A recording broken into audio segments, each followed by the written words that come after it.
could you tell us that in your world, what are some of the industry challenges really that people are faced with, today in the industries?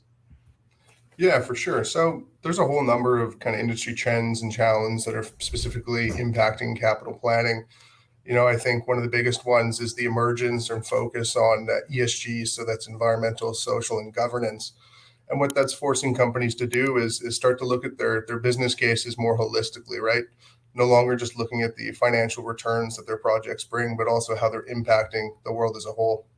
And I think that is difficult for a lot of companies because it's not as easy to quantify those challenges as, let's say, return on investment and things like that. So it's certainly something people are facing today.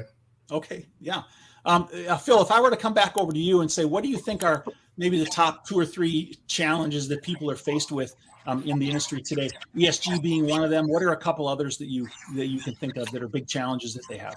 Well, in like oil and gas and chemical, there's a declining growth rate in most businesses, and that's creating some challenges about how do we optimize the core, like the base business that we run, and how do we make sure we're delivering as much value as possible. And I think that's a challenge going on.